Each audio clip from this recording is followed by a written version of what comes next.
ओ हाँ तो दोस्तों, आज मैं लेकर के आया हुआ हूँ, माँ सरस्वती बनाएंगी आपको धनवान। तो दोस्तों, कहते हैं कि सरस्वती जो है विद्या की देवी है और लक्ष्मी जो है धन की देवी है। तो जिसके पास सरस्वती होती है उसके पास पैसा नहीं होता है, और जिसके पास लक्ष्मी होती है उनके पास उतना बुद्धि नहीं होता। लेकिन ऐसा कुछ नहीं होता है। मैं आपको बता दूं कि पैसा कमाने के लिए आपको बता दूं कि बुद्धि और बुद्धि विवेक सब होना जरूरी है। कारण कि अगर नहीं पढ़े लिखे हैं, आपके पास अगर सरस्वती की कृपा नहीं है तो धन तो होगी, लक्ष्मी देंगी आपको, लेकिन उसको कैसे आगे बढ़ावें, क्या करें, इस तरह की टेंशन हो जाती है। चूंकि कहने का मतलब ये है कि जब विद्या और बुद्धि होगी तभी तो थोड़ा सा धन भी बढ़ा करके ज़्यादा बनाया जा सकता है। तो इसलिए माँ सरस्वती का कृपा होना बहुत जरूरी है, और माँ सरस्वती की कृपा जब होगी उसके बाद ही माँ लक्ष्मी की भी कृपा होती है। तो इसलिए सबसे पहले बता दें आपको कि बुद्धि विवेक, पढ़ाई लिखाई, विद्या ये होना बहुत जरूरी है। और ये जब होगा ही तभी तो आदमी आगे बढ़ेगा। कोई सर्विस करे, कोई नौकरी करे, आखिर पढ़ा लिखा नहीं रहेगा तो नौकरी नहीं कर पाएगा, या कोई विशेष पद पर नहीं जा पाएगा तो पैसा कहाँ से होगा, धन संपत्ति कैसे होगी। तो इसलिए विद्या रेखा होना यानी माँ सरस्वती की कृपा होना बहुत जरूरी है, और माँ सरस्वती की कृपा होगी तभी तो आप धनवान बनेंगे। तो इसलिए मैंने आज इस चैप्टर पर आज माँ सरस्वती बनाएंगी धनवान इस विषय पर लेकर के आया हूँ। तो चलिए अब चलते हैं, कुछ रेखाओं का विश्लेषण करते हैं, उसके बाद और कुछ बताएंगे। हाँ तो बता दें, माँ सरस्वती बनाएगी धनवान।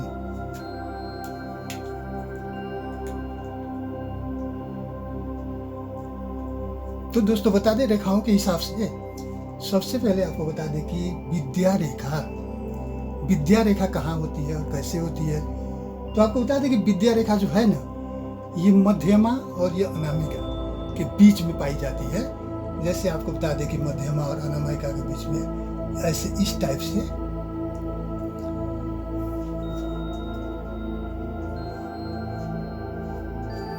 यहाँ से जो है ऐसी सीधी होती है, ऐसी मध्यमा और अनामिका के बीच में ऐसे सीधी होती है, इसे विद्या रेखा कहते हैं। और इसमें जो है ना, किसी किसी हाथ में एक, किसी हाथ में ऐसे दो तक हो जाती है। इस तरह के दो तक जो रेखा है, ये रेखाएं जो ऐसे दो तक हो जाती है। तो अब बता दें आपको कि ये विद्या रेखा जो है, ये अनामिका, ये जो है अनामिका है और ये मध्यमा है। तो अनामिका और मध्यमा के बीच में होती है, किसी हाथ में एक, किसी में दो होती है। तो अब बता दें कि ये जो रेखा है ना, ये इसी को विद्या रेखा कहते हैं। और ये बता दें आपको कि जिसके हथेली में, जिस व्यक्ति के हथेली में ये रेखा होती है, वह व्यक्ति जो है सो निर्धन होने पर भी, आपको बता दें कि धन संपत्ति नहीं होने पर भी पढ़े लिखे और विद्वान होते हैं। यदि कम पढ़े लिखे भी हो, यदि कम भी पढ़े लिखे हो, ऐसे व्यक्ति, ये नहीं है कि हर कोई पढ़ा लिखा ही होता है। अगर कम भी पढ़े लिखे हों तो आपको बता दें कि ऐसे व्यक्ति बुद्धिमान जरूर होते हैं। दोस्तों, ये रेखा वाले व्यक्ति जो है बुद्धिमान जरूर होते हैं, अच्छा सलाहकार होते हैं, तथा आपको बता दें कि सबके हितैषी होते हैं। सबके हितैषी होने के कारण इनके जीवन में धन की कमी नहीं होती, और ऐसे व्यक्ति जो है ऊंचे पोस्ट पर होते हैं। दोस्तों, ये रेखा जो है, ऐसे रेखा वाले व्यक्ति जो है ऊंचे पोस्ट पर होते हैं। रेखाएं सीधी होनी चाहिए, है ना, ऐसे सीधी रेखाएं होनी चाहिए, और सीधी रेखाएं है तो ऐसे व्यक्ति जो है ऊंचे पोस्ट पर होते हैं। रेखा बता दें कि थोड़ा हाथ के ऐसे सीधी रेखाएं हो, ऐसे सीधी रेखाएं हो तो ऐसे व्यक्ति जो है ऊंचे पोस्ट पर होते हैं, और इनको धन की कमी नहीं होती है, पढ़े लिखे विद्वान होते हैं, सबके सलाहकार होते हैं। तो चलिए अब आगे बताते हैं। अब आपको बता दें कि जैसे कि मस्तक रेखा, आपको बता दें कि मस्तक रेखा कहाँ से कहाँ जाती है। तो आपको बता दें कि यहाँ से ऐसे जाती है मस्तक रेखा। ऐसे मस्तक रेखा यहाँ तक आती है। अभी इस मस्तक रेखा में से बता दें कि इसका कोई भी शाखा उपशाखा यदि मुड़ करके अब वरुण क्षेत्र तो कहाँ है, तो यहाँ देख रहे हैं, यहाँ वरुण क्षेत्र है। तो यहाँ से बता दें कि आपको इसकी कोई भी ऐसी शाखा निकल करके अगर यहाँ वरुण क्षेत्र तक आ गई, आपको बता दें कि यहाँ तक वरुण क्षेत्र तक अगर आ जाती है, ऐसे इस टाइप की रेखा है, तो अगर वरुण क्षेत्र तक अगर आ जाती है तो बता दें कि आपको कि ऐसे व्यक्ति जो है ना विद्या प्रेमी, पढ़े लिखे, विद्वान या कलाकार होते हैं, बहुत अच्छे कलाकार होते हैं। ये व्यक्ति विद्या के बल पर ही इनकी अपनी बुद्धि विद्या जो होती है इसी के बल पर ही जो है सो ऐसे व्यक्ति जो है आपको बता दें कि कोई भी काम करते हैं, कोई ऊंचे पद पर या कला क्षेत्र में हो, कोई भी क्षेत्र में हो, ये आगे बढ़ते हैं दोस्तों। और इसी के माध्यम से, इसी रेखा के माध्यम से जो है सो इनकी बुद्धि के हिसाब से, बुद्धि के माध्यम से जो है सो ये अपार संपत्ति कमाते हैं। इन्हें जो है ना, इन्हें धन और जन की कमी नहीं होती दोस्तों, और ये जो है धनवान होते हैं दोस्तों। तो ऐसी रेखाएं जो है अगर हो तो ऐसे व्यक्ति जो है सो धनवान होते हैं दोस्तों। कौन सी, तो मस्तिष्क की रेखा में से कोई शाखा निकल करके अगर वरुण क्षेत्र तक आ जाए तो। अब बता दें कि इसके साथ ही बता दें कि ये रेखा, अब समझिए कि ये वरुण क्षेत्र वाली रेखा तो बता दी हमने।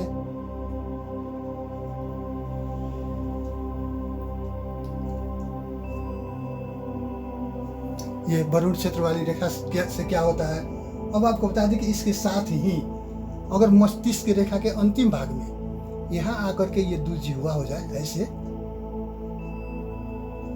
ऐसे हो जाए, ये रेखा ऐसे अगर हो जाती है, मस्तक रेखा अंतिम भाग में अपना द्विजिह्वा, या समझिए किसी हाथ में जो है सो ऐसे तीर के समान भी निकल जाती है। अगर इस तरह से अगर हो जाए, तीर के समान या द्विजिह्वा हो जाए, या छोटी छोटी रेखाओं, बता दें कि इसमें और भी होता है कि ऐसे जो है ना, ये छोटी छोटी रेखाओं से अगर ग्रस्त है, रेखाएं निकली हुई है, गाय के पूंछ के समान अगर रेखाएं निकली हुई है, तो आपको बता दें कि और ये रेखा जो है प्रजापति क्षेत्र देख रहे हैं ना, ये प्रजापति क्षेत्र, ये प्रजापति क्षेत्र पर मैंने बनाया है, ये प्रजापति क्षेत्र पर हो या ये वरुण क्षेत्र पर हो, ये दोनों में किसी क्षेत्र पर अगर हो तो आप समझ लीजिए कि ऐसे व्यक्ति जो होते हैं, इनमें जो है सो व्यक्ति में जो है सो ज्ञान, विज्ञान, कला, कौशल तथा इंजीनियरिंग कार्यों में सीख करके उसी के आधार पर जो है सो अपार धन संपत्ति कमाते हैं दोस्तों।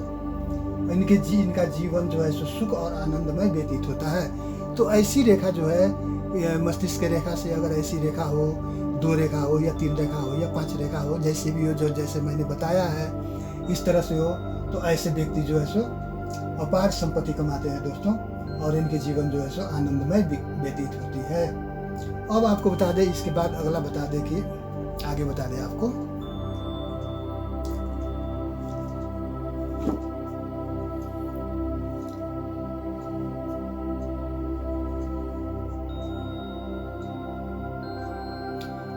अगला आगे बता दें कि अब शनि क्षेत्र बता दें। तो शनि क्षेत्र कहाँ है, तो ये है, इसको जो है सो हम लोग शनि क्षेत्र कहते हैं।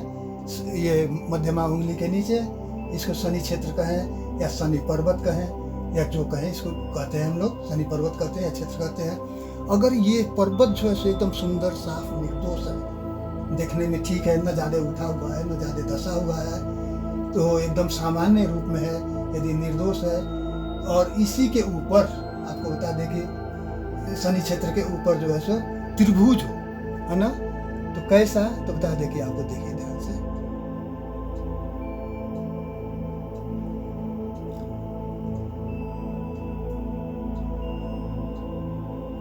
ऐसा अगर त्रिभुज हो इस शनि क्षेत्र पर जो है सो अगर त्रिभुज हो दोस्तों, तो समझ लीजिए कि ऐसे व्यक्ति जो होते हैं ना, गुप्त विद्या जानने वाले, तंत्र मंत्र आदि इत्यादि को गुप्त विद्या कहते हैं। ये गुप्त विद्या जानने वाले होते हैं, और इसी के माध्यम से जो है सो ये धन कमाते हैं, गुप्त विद्या के माध्यम से ही धन कमाते हैं दोस्तों। और साथ ही साथ बता दें कि इनके जीवन में धन की कमी नहीं होती, और इज्जत भी प्राप्त होती है, इज्जत भी बहुत मिलती है इनको। ऐसे गुप्त विद्या जानने वाले को सब कोई गुरु कहते हैं या जो भी उनको कहें, लेकिन जो है उनके जीवन में जो है सो कमी नहीं होती है, और मान इज्जत धन संपत्ति सब कमाते हैं दोस्तों। ऐसे इस टाइप के होते हैं ये। अब रह गई सवाल, इसी में एक चीज़ और बता देते हैं कि इसी त्रिभुज में अब आपको एक विशेष बात बताते हैं कि इसी त्रिभुज में अगर कोई दूषित प्रभाव हो, दूषित कहने का मतलब क्या है कि ये एक तो कहें कि ये कट जाना या इसमें से ऐसे सींग निकल जाना, ऐसे सींग निकल गई हो, इस त्रिभुज में से ऐसे सींग निकल गई हो, है ना, ऐसे। या आपको बता दें कि दूसरी बात बता दें कि ये त्रिभुज अगर कटी हुई हो, ये ऐसे सींग हो गई इसकी, समझे आप, है ना।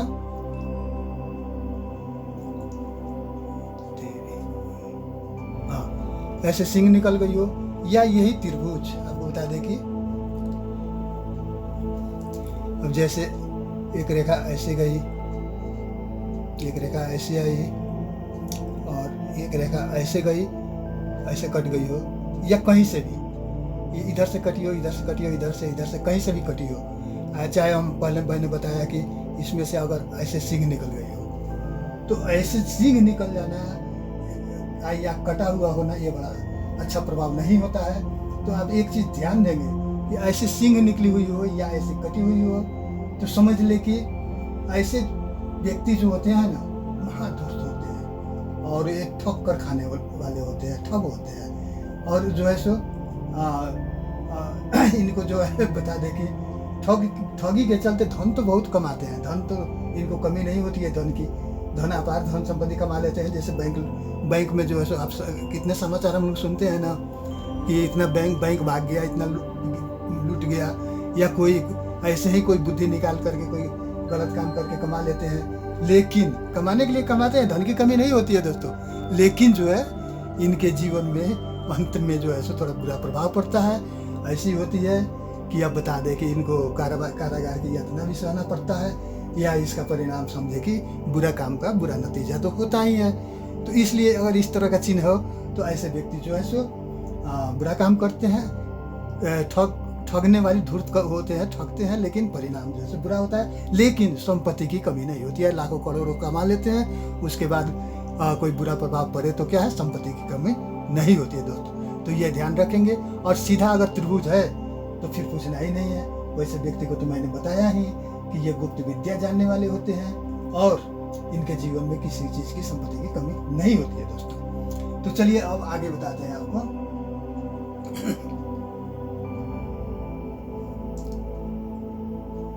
अब आगे बता दें कि अब यही जो त्रिभुज मैंने बताया आपको शनि क्षेत्र पर, अगर यही त्रिभुज यह मस्तक रेखा पर हो जाए, यही जो मस्तिष्क रेखा हमने दिखाया है, अब यहीं पर आपको ऐसे निकल जाए, ऐसे आ जाए, कहीं भी इस रेखा में आपको बता दें कि इस रेखा में कहीं भी,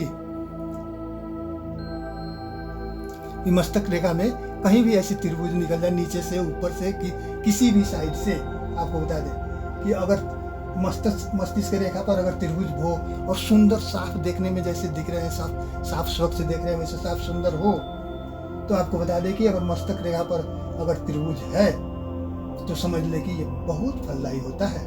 ऐसे व्यक्ति विद्वान होते हैं और विद्वान होते हैं, धन कमाते हैं, इनकी धन की कमी इनके जीवन में कभी नहीं होती है दोस्तों। अब ये तो हो गई। उसके बाद बता दें कि अगर यही त्रिभुज आपको बता दें कि अगर यहाँ न हो, आपको बताया कि ये त्रिभुज इस पर न हो करके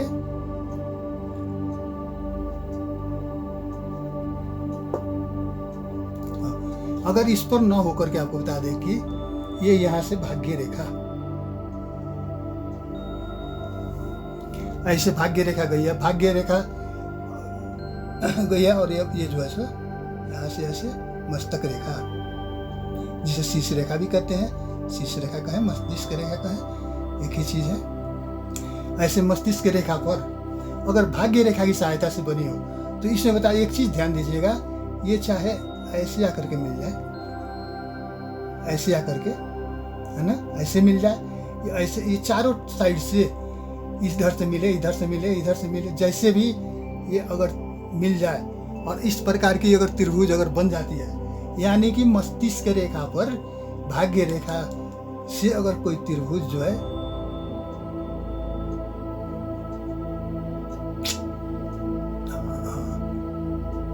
अगर मस्तिष्क रेखा से अगर भाग्य रेखा पर अगर कोई त्रिभुज अगर बन जाती है, आपको बता दें, तो आपको बता दें कि ऐसा जो होता है ना, ऐसे व्यक्ति जो होते हैं, ऐसे व्यक्ति धार्मिक होते हैं, पुजारी होते हैं, भक्त होते हैं, बड़े बड़े मठ मंदिर जो होता है ना उसके संचालक होते हैं, यानी कि बड़े ही पद पर होते हैं और इन्हें धन की कमी नहीं होती है दोस्तों। कभी जीवन में जो है सो इनको जो है सो धन की कमी नहीं होती है।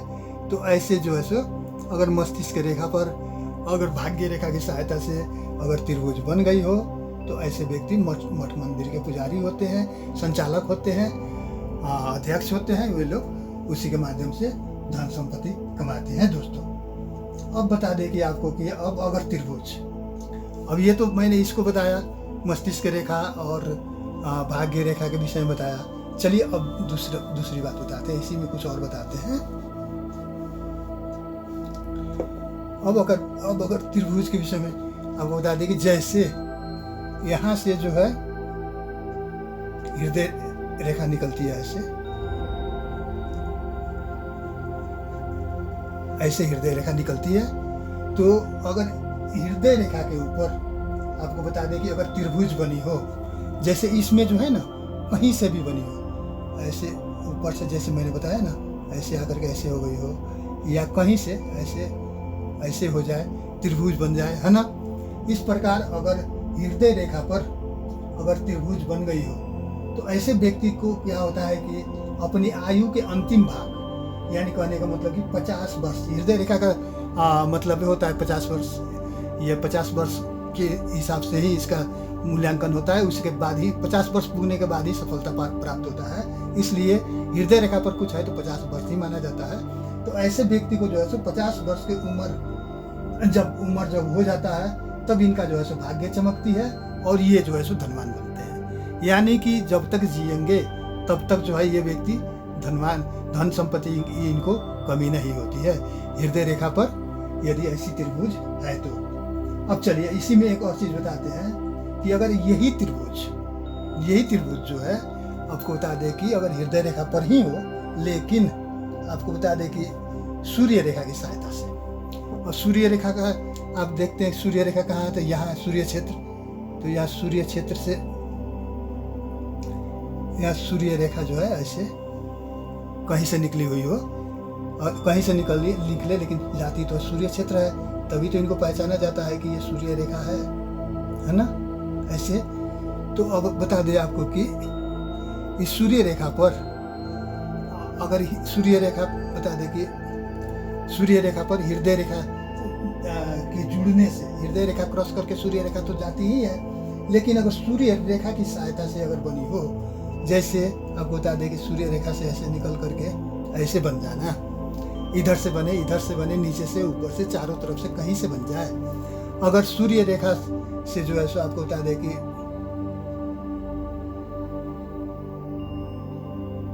सूर्य रेखा पर अगर हृदय रेखा के सहायता से कहीं ऐसे हृदय रेखा पर सूर्य रेखा की सहायता से, जो भी कह सकते हैं आप, इसकी सहायता से अगर रेखा बनी हो, है ना, अगर इस तरह से बनी हो, तो समझे कि ऐसे व्यक्ति जो होता है ना, ऐसे व्यक्ति को क्या होता है कि आपको बता दें कि विद्वान होते हैं, पढ़े लिखे होते हैं, लेखक होते हैं, या प्रतिभाशाली कवि होते हैं, या कोई भी प्रतिभाशाली व्यक्ति होते हैं, किसी भी लाइन में, कलाकारिता में होते हैं, टेक्नीशियन में होंगे, किसी भी लाइन में।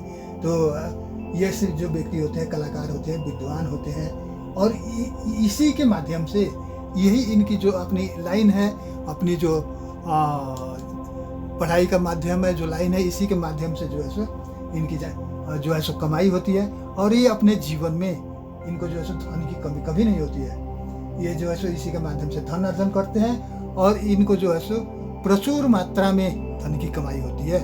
आज जीवन ऐसो आरामपूर्ण जीवन व्यतीत करते हैं दोस्तों। तो चलिए इतना तो आप समझ गए कि माँ सरस्वती बनाएगी धनवान। तो चलिए कुछ और आपको बताते हैं दोस्तों।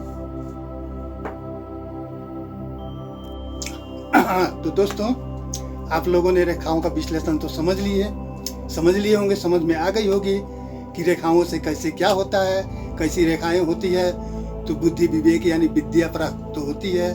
माँ सरस्वती आपके ऊपर सहाय रहती हैं। माँ सरस्वती सहाय नहीं होंगी तो फिर धन संपत्ति बुद्धि विवेक कहाँ से होगा। तो इस रेखाओं के विषय में तो आपने समझ लिया होगा। तो इसी हिसाब से बता दें आपको कि बुद्धि विद्या रेखा कहें बुद्धि रेखा कहें वही है। विद्या विवेक का रेखा जो है आपके हाथों में है तो आप अवश्य ही आपको माँ सरस्वती जो है धनवान बनाएंगी ही। और माँ सरस्वती की जब कृपा होगी तभी माँ लक्ष्मी की भी कृपा होती है। तो इसलिए अगर आपके हाथ में विद्या रेखा है और माँ सरस्वती की कृपा है तो माँ लक्ष्मी की भी कृपा होगी और आप धनवान जरूर बनेंगे दोस्तों। तो चलिए अब ज़्यादा समय न लें, अब आपको बता दें कि अगर आपको वीडियो अच्छी लगी होगी तो लाइक करें, शेयर करें, सब्सक्राइब करें, अपने दोस्तों में बांट दें, सबको बतावें ताकि सबका जो है सो कल्याण हो, सब कोई जाने समझे आगे बढ़े। बस मेरी यही एक उद्देश्य है। तो दोस्तों अब बता दें आपको कि अब चलते चलते और तो कुछ नहीं, एक दोहा जरूर सुना दूंगा। तो प्रेम न बारी उपजे, प्रेम न बारी उपजे, प्रेम न हाट बिकाए, राजा प्रजा जो ही रुचे, शीश दही ले जाए। कहने का मतलब कि आपकी व्यवहार सही होगी, आप सबसे प्रेम व्यवहार करेंगे और सबसे मिल के रहेंगे तो अब आपको समाज भी मदद करेगी, जो भी आपके होंगे सब मदद करेंगे और आगे बढ़ाएंगे और आप जरूर आगे बढ़ेंगे। और इस रेखाओं का कृपा, रेखाओं आपके हाथ में है तो माँ सरस्वती की अवश्य कृपा होगी और माँ लक्ष्मी की भी कृपा होगी और आप धनवान जरूर बनेंगे दोस्तों। तो बस आज के लिए इतना ही, और फिर अगले वीडियो में कुछ लेकर के आऊँगा। आज के लिए आज्ञा दीजिए। ओ